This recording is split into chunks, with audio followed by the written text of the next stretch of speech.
یہ شیطان بھلا کبھی یہ برداشت کر سکے کہ کوئی مومن عذاب خدا سے محفوظ رہے؟ اس نے کہا کہ اگر مجھ پر عذاب خدا آیا تو میں تجھے بھی نہ بخشوں گا، ہم سے کہا، اور آج نہیں کہا جس دن اللہ کے دربار سے اس کو دھکے دے کے نکالا جا رہا، فَاخْرُجْ مِنْهَا فَإِنَّكَ رَجِيمٌ، نکل جا یہاں سے، قیامت تک کے لیے تو راندہ درگاہ۔ تو کیا کہہ کر گیا؟ خدا بندہ مجھے نکال رہا، لَأَغْوِيَنَّهُمْ أَجْمَعِينَ، تیرے ایک ایک بندے کو گمراہ کروں گا، جو حشر میرا ہوا وہ ہر ایک کا کراؤں گا۔ چنانچہ شیطان کبھی یہ نہیں چاہتا کہ ہمیں کوئی ایسی نیکی ملے جو عذاب خدا کو روک دے، وہ چاہتا ہے ہم پر عذاب آئے، روکنے والی نیکیوں سے ہمیں دور کرتا۔ چنانچہ خاص صدقے کے حوالے سے بھی خود شیطان نے اپنے ایک انٹرویو میں یہ کہا کہ میں سب سے زیادہ پریشان ہوتا ہوں، ایک جب کوئی مومن صدقہ دیتا، اور دو جو پانچویں چیز ہے اور آج کی مجلس میں آ رہی، جب کوئی مومن نماز پڑھتا۔ وہ بات کا موضوع ہے، آج ہی کا موضوع ہے، لیکن تھوڑی دیر بعد۔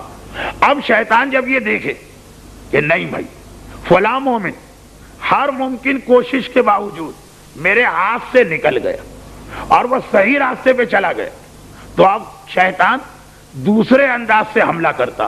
اچھا یہ نماز پڑھ رہا، تو اب ایسا کرو کہ اس کی ساری نماز پڑھے بھی یہ اور بیکار ہو جائے۔ اچھا یہ حج پہ جا رہا ہے اور اپنی ساری زندگی کے گناہ معاف کرا کے لائے گا، ایسا حج اس کو کرواؤ کہ خرچہ بھی ہو، زحمت بھی ہو، اور پتا چلے کہ حج میں سے اسے کچھ نہ ملا۔ اچھا یہ صدقہ دے رہا ہے، تو اب ایسا کراؤ کہ یہ صدقہ دے بھی اور اسے صدقے کا فائدہ نہ ملے۔ جیسے ہم نماز پڑھیں اور بغیر وضو کے، ہم نماز پڑھیں اور بغیر قبلے کے محنت بھی کر رہے ہیں، زحمت بھی اٹھا رہے ہیں، اور غلط عبادتیں بھی ہم کر رہے ہیں، اسی طرح سے صدقے کے حوالے سے شیطان ہم سے ٹیکنیکل غلطی کراتا ہے، اس کا بیان ضروری۔ آپ کو یہ تو بتا دیا گیا کہ یہ آپ کو قبر میں فائدہ پہنچائے گی، لیکن طریقہ تو صحیح ہو، اور وہ ایک مختصر سی بات قبر کے حوالے سے کل میں کہہ چکا ہوں، اس رات کو صدقہ دیں جس رات کو مردہ قبر میں جا رہا، ورنہ وہ صدقہ جو بعد میں دیا جائے فائدہ دے گا لیکن پورا فائدہ نہیں دے گا۔ مگر زندگی میں جو آپ صدقہ دیتے ہیں اپنے رد بلا کے لیے، اس میں ایک بہت ہی اہم غلطی کا خیال رکھیے گا۔ صدقہ جس وقت غریب کے ہاتھ میں پہنچتا اس وقت وہ صدقہ بنتا۔ صدقہ ہم اپنی جیب سے پیسے نکالے یہ صدقہ نہیں، جب غریب اسے اپنے قبضے میں لے تو یہ صدقہ۔ چنانچہ تمام مراجع کرام کے رسالے میں جملہ ملے گا کہ صدقے میں وَيَشْتَرِطُ فِيهِ الْقَبْض، قبضہ ضروری ہے، سامنے والا غریب جب تک کہ نہیں لے گا وہ صدقہ نہیں ہے۔ ہمارے یہاں ایک رواج یہ چل رہا کہ لوگ گھر میں ایک صندوق رکھ دیا، چھوٹا سا باکس، الماری کا کوئی خانہ، کوئی دراز، روزانہ صبح صدقہ نکالتے ہیں، ایک درہم مثلا اس میں ڈال دیا، مہینے بھر کے بعد، 1.5 مہینے کے بعد ایک اچھی خاصی رقم بنی، 40 درہم 50 درہم، تو کسی غریب کو دیا۔ یہ صدقہ نہیں ہے، یہ صدقہ بنے گا فقط اس دن کا جس دن غریب کو دیا گیا۔ اگر آپ پہلی تاریخ سے روزانہ صدقہ نکالتے ہیں اور ہر مہینے کی 30 تاریخ کو غریب کو پہنچاتے ہیں، تو 30ویں تاریخ کی بلائیں تو یہ صدقہ روکے گا، کیونکہ یہ اس دن کا صدقہ۔ مگر پہلی سے لے کے 29 تک یہ صدقہ بنا ہی نہیں۔ صدقہ پھر عرض کر دو، پیسے نکالنے کا نام نہیں، صدقہ غریب کے ہاتھ میں پیسے پہنچانے کا نام۔ لوگ کہتے ہیں واہ یہ کیا بات ہوئی؟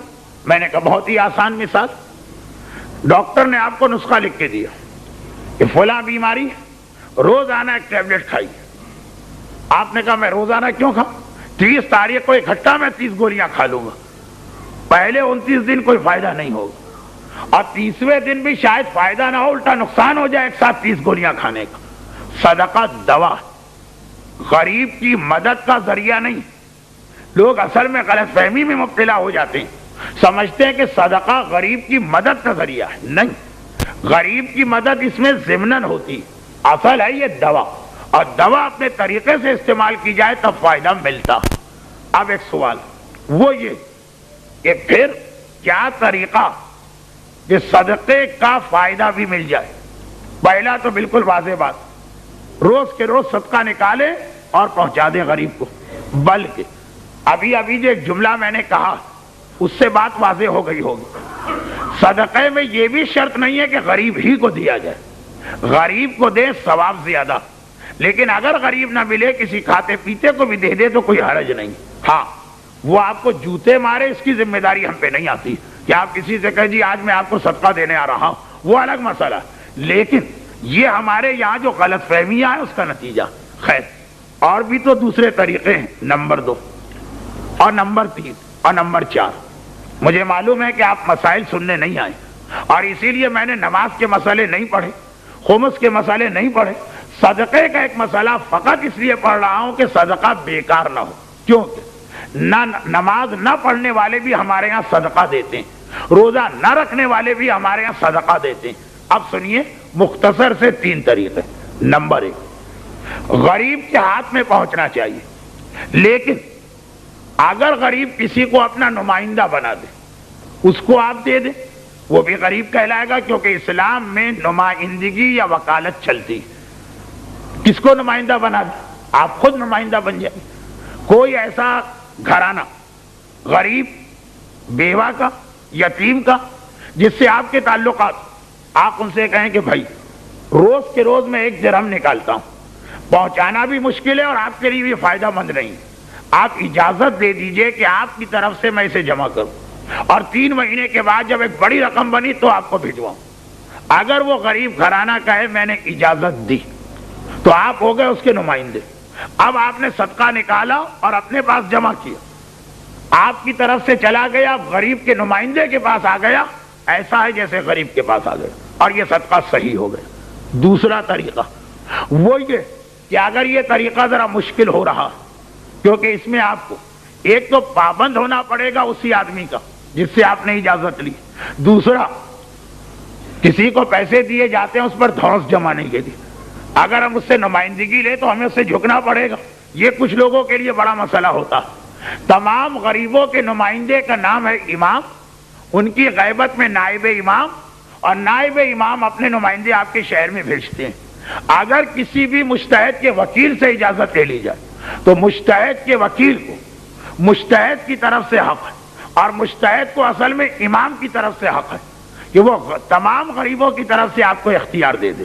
یعنی اگر آپ اپنے گھر میں مہینہ 2 مہینہ پیسے جمع کرنا چاہیں، نائب امام کے وکیل سے اجازت لے لیں، وہ اجازت دے دیں تو غریب کے پاس گئے بغیر آپ کا روزانہ والا پیسہ صحیح صدقہ ہے. اور تیسرا اور آخری مسئلہ جس کے بعد غالباً آپ کا صبر بھی جواب دینے والا، اور وہ یہ تیسرا ایک اور طریقہ اسلام میں وہ یہ کہ صدقہ ایڈوانس میں دیا جا سکتا ہے قرضے کی نیت سے. اس سے ملتا جلتا مسئلہ یاد آ گئے. رمضان میں ایک مسئلہ آتا ہے فطرہ. شرن فطرہ واجب ہے چاند رات کو، لیکن ساری خریداری چاند رات سے پہلے ہو جاتی. ہم یہ سوچتے ہیں کہ اگر ہم نے غریب کو چاند رات کو لے جا کے فطرہ دیا تو اتنا کم وقت ہوگا کہ شاید یہ اس بیچارے کے کسی کام بھی نہ آ سکے. چنانچہ فطرے کے بارے میں یہی مسئلہ پوچھا جاتا. علماء جو جواب دیتے ہیں وہ صدقے میں بھی چلتا. کیا کہتے ہیں علماء کہ ٹھیک آپ چاند رات سے پہلے رمضان کے شروع میں بھی دے دیں، مگر اس کو قرضے کے نام سے دیں، اور چاند رات کو دل ہی دل میں یہ ایڈجسٹ کر لیں کہ میں نے فلاں غریب کو قرضہ دیا، میں اتنا فطرہ نکال کر اس قرضے میں ایڈجسٹ کر کے اس کا قرضہ معاف کرتا ہوں. اور یہ بالکل صحیح ہو گیا. غریب کو وقت سے پہلے جب اس کی ضرورت تھی پیسہ بھی مل گیا اور آپ کا فطرہ بھی بالکل ٹھیک ہو گیا. یہی طریقہ صدقے میں بھی چلتا کہ آپ کا اندازہ کہ 3 مہینے میں آپ 100 درہم صدقہ نکالتے ہیں، آپ نے پیشگی کسی غریب کو 100 درہم دے دی، کہا کہ میں تمہیں قرضہ دے رہا ہوں، یہ بھی کہہ دیا کہ یہ قرضہ بعد میں ادا ہو جائے گا، فکر مند نہ ہونا. روزانہ اپنے دل میں نیت کی کہ وہ 100 درہم فلاں غریب پر باقی ہے، میرا قرضہ 1 درہم میں نے اس میں سے معاف کیا بطور صدقہ، یہ پورا صدقہ بن گیا، اپنے سارے فائدے اور سارا ثواب لے کے آیا۔ دوسرے دن دوسرا درہم، تیسرے دن تیسرا درہم، اس طرح سے ایڈوانس میں قرضے کے نام پہ پیسے دے دیجیے، غالباً بہت